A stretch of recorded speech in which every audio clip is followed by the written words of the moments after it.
para penghuni planet bumi, apa kabarnya nih? Nggak ada capek-capeknya ya diserang terus sama alien. Tapi tenang, untuk pembahasan kali ini bumi tidak akan lagi diserang oleh alien, melainkan oleh pasukan Nazi yang ternyata sejak kalah dalam peperangan di tahun 1945 yang lalu, sebagian besar tentara Nazi berhasil kabur dan bersembunyi di bulan. Yap, di bulan, di mana mereka ini mulai mempersiapkan rencana besar untuk kembali melawan Amerika sekaligus menaklukkan bumi. Jadi, bagaimana perjuangan manusia dalam menghadapi situasi ini? Langsung saja kita mulai pembahasan film Iron Sky.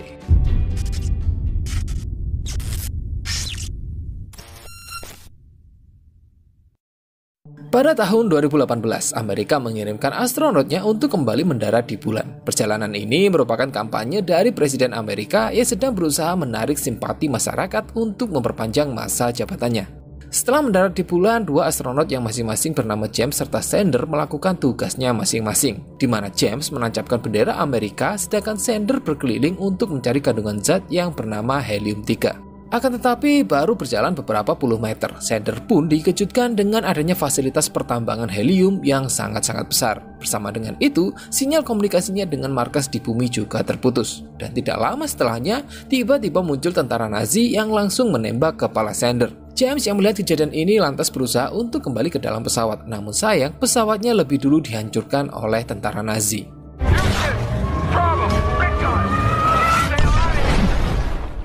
Selamat dari ledakan itu, James kemudian ditangkap dan dibawa ke markas utama Nazi yang terletak di bagian sisi gelap bulan. Dalam perjalanan, kita diperlihatkan dengan pesawat-pesawat berbentuk piringan terbang yang selama ini kita sebut dengan UFO. Hingga sampai di suatu lapangan terbuka, James pun diturunkan. Dan terlihatlah wajah dari sosok tentara Nazi yang telah menangkap James. Dan dia bernama Adler dengan pangkat komandan.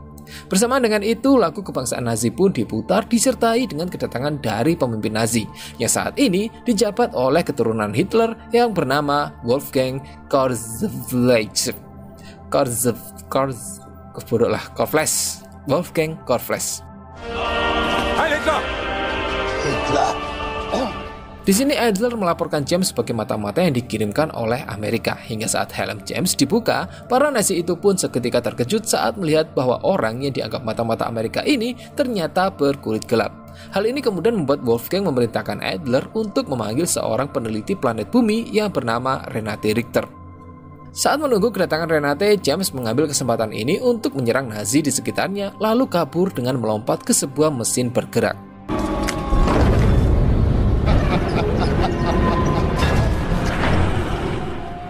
Karena terbentur mesin lain, James kemudian jatuh ke lorong ventilasi udara, lalu bergerak secara perlahan untuk menghindari pasukan Nazi yang mengejarnya. Hingga sampai di suatu ruangan, James pun turun tanpa menyadari pintu ventilasi yang dia buka menimpa Adler, yang kebetulan saat itu sedang berjalan bersama dengan Renate. Di sini James sempat menanyakan jalan keluar kepada Renate, namun belum sempat mendapat jawaban, James lebih dulu melihat sebuah pintu. Dan tanpa pikir panjang, dia pun membuka ruangan itu yang ternyata adalah ruangan kedap udara. Walaupun Renate sempat mencoba melarang James, namun sayang semuanya terlambat. Alhasil mereka berdua pun tersedot keluar hingga membuat pakaian Renate berantakan. Wow. Beruntungnya James berhasil bertahan dan menolong Renate untuk sama-sama kembali masuk. I want to cover up a bit. All good? Akan tetapi ketika akan kembali ke dalam, Adler dan pasukannya berhasil menghadang James dan bersiap akan membunuhnya. Namun saat James berkata bahwa dia mengenal Presiden Amerika, Adler pun membatalkan niatnya dan menyuruh anak buahnya untuk membawa James ke ruangan interogasi. Di ruangan interogasi sendiri, Adler bersama seorang ilmuwan bernama Richter yang merupakan ayah dari Renate menanyai James perihal kedatangannya ke bulan, yang sudah jelas membuat James tampak keheranan. Karena dia hanyalah seorang model pria berkulit hitam yang sengaja dikirim oleh Presiden Amerika sebagai bentuk kampanye.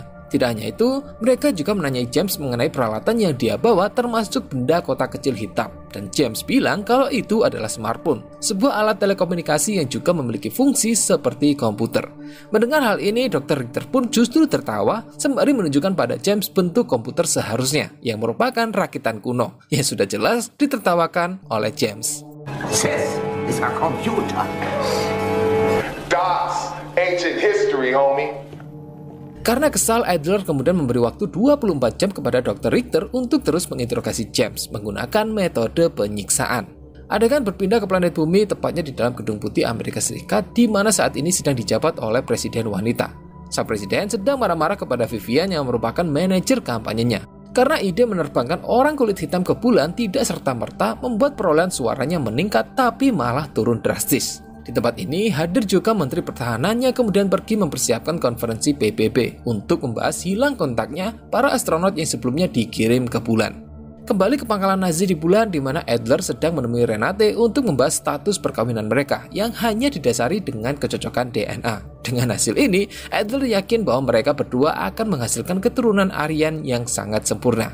Di sini Adler juga sempat menyampaikan ambisinya yang ingin menyingkirkan Wolfgang untuk menjadi pemimpin tertinggi Nazi setelah dia berhasil menaklukkan bumi. Setelah itu, Adler pergi ke konstruksi pesawat perang raksasa yang bernama Götterdämmerung, di mana dia bersama para petinggi Nazi lain termasuk Wolfgang menyaksikan presentase dari Dr. Richter yang mengklaim berhasil menghidupkan pesawat ini setelah terbengkalai selama 40 tahun dengan menggunakan tenaga utama yakni smartphone milik James. Dan benar saja, mesin pesawat itu pun aktif namun tidak bertahan lama karena smartphone tersebut tiba-tiba habis daya baterai. Adler yang menyaksikan keberhasilan ini lantas meminta izin kepada Wolfgang untuk pergi ke bumi demi mendapatkan smartphone yang lebih banyak. Adegan kembali kepada James yang saat ini sedang disiksa untuk mendengarkan pidato Nazi melalui pengeras suara. Dan tidak lama kemudian, Renate datang ke ruangan tersebut dan mulai memperkenalkan dirinya. Tidak lupa, Renate juga bertanya kenapa James bisa memiliki kulit hitam, yang sudah jelas pertanyaan ini dianggap sangat konyol oleh James. Singkatnya, Renate meminta pada James untuk berpura-pura telah berubah menjadi Nazi saat setelah menyadari kedatangan ayahnya. Dengan perlahan, Renate pergi dari ruangan itu. Sedangkan Dr. Richter melanjutkan metode penyiksaannya dengan menyuntikkan sebuah cairan yang bernama Albinisher, yaitu. Adegan berpindah ke lapangan terbuka di mana Adler yang sedang bersiap untuk pergi ke bumi sempat terlebih dahulu berpamitan kepada Renate. Di sini Renate juga sempat membujuk Adler agar dirinya diizinkan untuk ikut. Namun permintaan tersebut segera ditolak oleh Adler. Tidak lama kemudian lagu kebangsaan Nazi pun berkumandang mengiringi kedatangan dari Wolfgang. Lalu disusul oleh Dr. Richter yang membawakan sebuah kejutan, yakni penampilan dari James yang kini telah berubah menjadi berkulit putih. Dan sesuai permintaan dari Renate sebelumnya, James pun berpura-pura telah menjadi bagian pasukan Nazi. Untuk ini, James kemudian dibawa oleh Adler terbang ke bumi sebagai petunjuk di mana mereka bisa mendapatkan smartphone.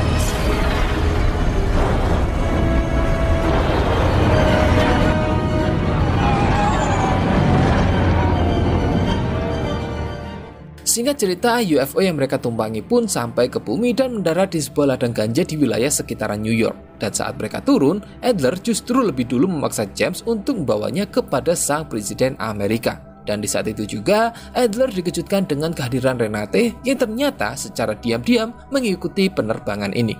Tidak lama setelahnya, mereka pun bergegas untuk pergi setelah sang pemilik ladang menyerang mereka menggunakan senjatanya. Hingga sampai di suatu tempat, mereka pun mencuri sebuah minibus dari tangan orang-orang kulit hitam. Dan James baru menyadari bahwa kini warna kulitnya telah berubah setelah orang-orang kulit hitam sebelumnya menyebutnya dengan si kulit putih. And then they started calling me white. Oh no, mother. No! Adegan berpindah kepada Vivian yang sedang memarahi anak buahnya akibat pekerjaan yang dinilai kurang memuaskan. Untuk meredakan amarahnya, dia pun pergi keluar sambil merokok. Namun tiba-tiba, minibus yang ditumpangi Adler datang dan langsung menculik Vivian. Setelah berhasil mendapatkan Vivian yang merupakan orang yang lebih dekat dengan Presiden Amerika, Adler pun menendang James keluar dari mobil. Oh, come on! Adler kemudian membawa Vivian ke sebuah gudang kosong lalu mengikatnya pada sebuah kursi. Setelah mengaku bahwa dia adalah komandan Nazi yang bermarkas di bulan, Adler juga mengutarakan maksudnya yang ingin bertemu dengan Presiden Amerika. Namun, karena pembicaraan Adler malah menjerumus ke rencana penghancuran manusia di bumi, Renate pun menyela dengan berbicara kepada Vivian hal-hal baik mengenai perdamaian. Dan kata-kata yang diucapkan oleh Renate seolah-olah seperti sebuah pidato. Jadi Renate memiliki keinginan untuk membawa warga-warga yang ada di bulan untuk bisa tinggal di bumi. Berbanding terbalik dengan Adler yang justru ingin melakukan peperangan dengan bumi. Mendengar pidato dari Renate, Vivian malah tersenyum senang dan lantas membawa Adler serta Renate menuju ke tempat Presiden Amerika berada dan diperkenalkan sebagai pimpinan kampanye yang baru.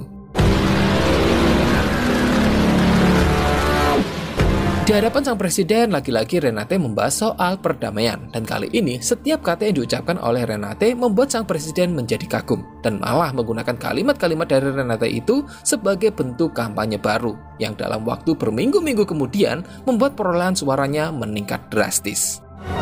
Makes us one.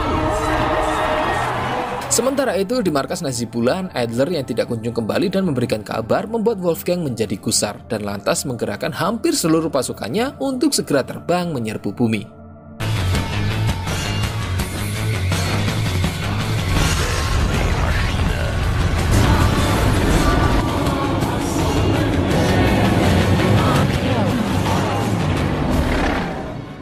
Kembali ke bumi di mana James yang kini menjadi gelandangan tanpa sengaja kembali bertemu dengan Renate.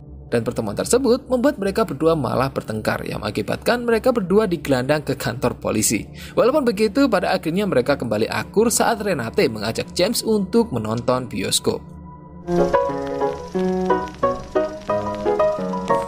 Adegan berpindah kepada Adler serta Vivian yang saat ini sedang bergulat ria. Dan ketika Adler akan meluncurkan rudal mininya, dia pun dikejutkan dengan kehadiran Wolfgang yang tengah duduk santai bersama pasukannya.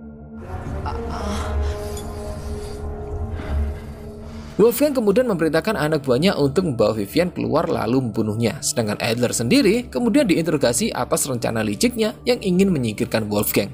Di waktu yang bersamaan, Wolfgang mendapatkan kabar bahwa pasukannya telah tiba di orbit bumi dan sudah siap untuk menyerang.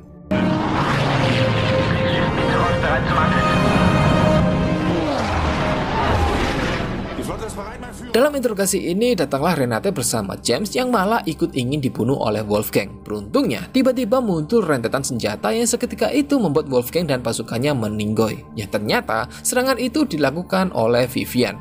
James serta Renate mengambil kesempatan ini untuk segera pergi. Adler meraih senjata Vivian lalu mengarahkannya ke arah Renate. Namun beruntung, senjata itu kehabisan amunisi. Adler kemudian mengambil tongkat kepemimpinan dari Wolfgang serta iPad yang ada di meja, sebelum akhirnya pergi meninggalkan Vivian. Yang mana kelakuan Adler ini tentu saja membuat Vivian menjadi sangat marah. Bersama dengan dua pilot, Adler kemudian terbang kembali ke markas yang ada di bulan, dan sempat memerintahkan pasukan Nazi yang tengah bersiap di orbit bumi untuk memulai penyerangan.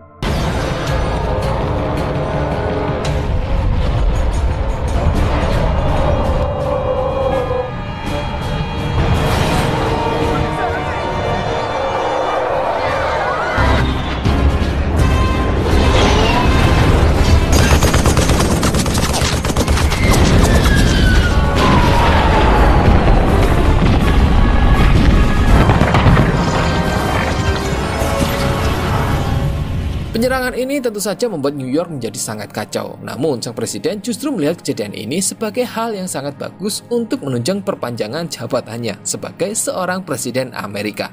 Karena menurutnya, semua presiden yang memulai perang di awal masa jabatannya sudah dipastikan akan terpilih kembali. Sedangkan Renate yang sadar bahwa Adler berniat akan meluncurkan Gotthardammerung, berusaha membujuk James untuk ikut bersamanya kembali ke bulan. Yang pada awalnya, James sangat menolak permintaan tersebut karena dia trauma setelah kulitnya dirubah menjadi putih.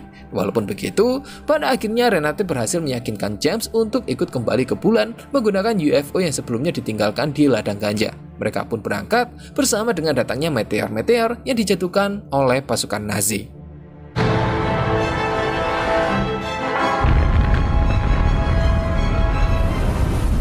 Sementara itu, di konferensi PBB, para pemimpin dunia sedang sibuk mempertanyakan dari negara mana serangan ini berasal, dan bahkan saling tuduh-menuduh. Hingga tidak lama kemudian, Presiden Amerika pun datang dan menjelaskan bahwa serangan ini berasal dari para Nazi yang datang dari bulan. Dan dalam kesempatan ini, Presiden Amerika menyombongkan diri dengan menghadirkan sebuah pesawat perang luar angkasa yang diberi nama USS George W. Bush kepada seluruh pemimpin dunia yang ada. Pesawat tersebut dikomandoi oleh Vivian yang seketika itu juga diperintahkan untuk langsung menyerang pesawat-pesawat Nazi yang berada di orbit bumi.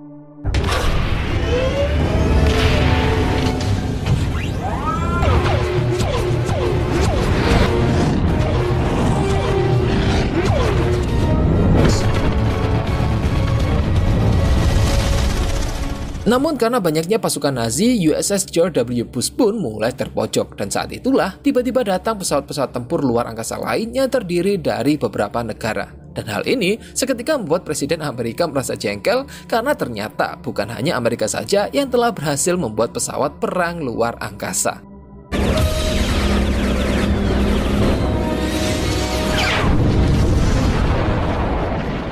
Alhasil pertempuran pun dimenangkan oleh pesawat-pesawat perang dari kubu planet bumi yang kemudian mengarahkan tujuan mereka menuju ke bulan untuk mengejar pasukan Nazi yang tersisa. Di mana saat ini kondisinya Adler telah sampai di pesawat perang terbesar dalam sejarah manusia, yaitu Götterdämmerung. Namun, tanpa Adler ketahui, Renate serta James juga berhasil sampai ke dalam pesawat tersebut dan mulai membagi tugas masing-masing, di mana Renate akan mencari Adler, sedangkan James akan mencari keberadaan Dr. Richter. Sementara itu, pesawat-pesawat luar angkasa kubu bumi telah sampai di markas bulan dan berhasil menghabisi sisa-sisa pasukan Nazi. Dan setelahnya, Vivian memerintahkan anak buahnya untuk segera meluncurkan hulu ledak nuklir ke arah markas Nazi.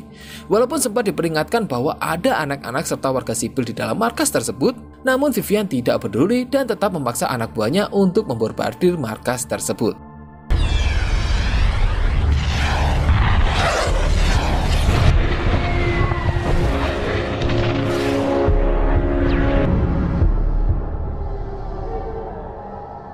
Akibat dari suara ledakan yang sangat dahsyat, membuat Adler kemudian mempercepat proses penerbangan Götterdämmerung.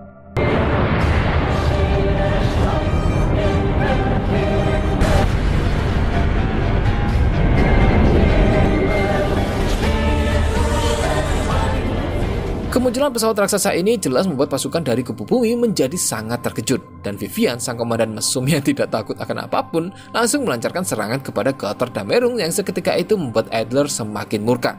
Sehingga tanpa pikir panjang, dia lantas membuat rongga di bulan agar bisa sesegera mungkin meluncurkan rudalnya ke arah bumi.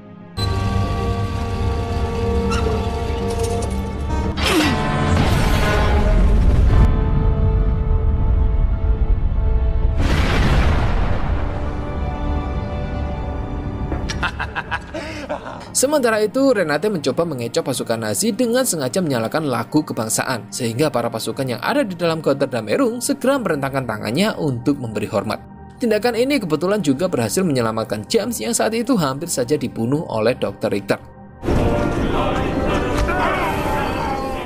Sedangkan Adler yang sadar bahwa ada yang tidak beres di dalam Götterdämmerung segera memerintahkan anak buahnya untuk mencari tahu apa sebenarnya yang sedang terjadi. Hingga ketika Adler sedang sendirian, Renate pun akhirnya datang dengan menodongkan senjatanya ke arah Adler. Akan tetapi dengan cepat Adler berhasil merebut senjata tersebut dan berbalik menodong Renate. Di sini, dengan sedikit tipuan licik, Renate berhasil menjebak Adler untuk merentangkan tangannya. Yang seketika itu membuat Adler tersengat listrik dari sebuah kabel yang menjulur. Namun ternyata Adler masih memiliki kekuatan untuk bangkit dan sekali lagi mencoba menyerang Renate. Walaupun begitu, pada akhirnya Adler berhasil dibunuh menggunakan ujung hak sepatunya.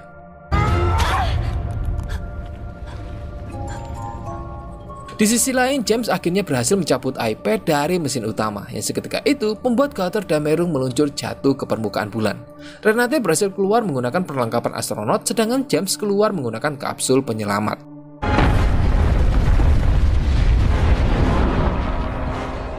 Dan apakah peperangan telah usai? Oh, tentu tidak. Karena saat akan kembali, para pesawat luar angkasa dari kubu bumi sempat melihat pabrik pertambangan helium-3 yang sangat-sangat besar. Sebuah sumber energi yang bisa menopang kehidupan selama ribuan tahun. Penemuan ini lantas membuat para pemimpin dunia berambisi untuk memiliki pertambangan tersebut. Dan yang terjadi berikutnya, konferensi PBB pun berakhir ricuh. Sedangkan para pesawat luar angkasa yang sebelumnya bersatu, kini malah saling serang karena ditugaskan untuk merebutkan pertambangan helium-3 tersebut.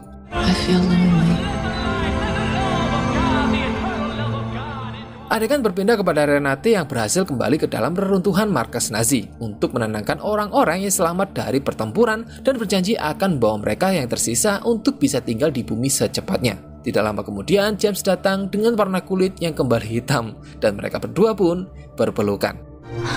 You're alive.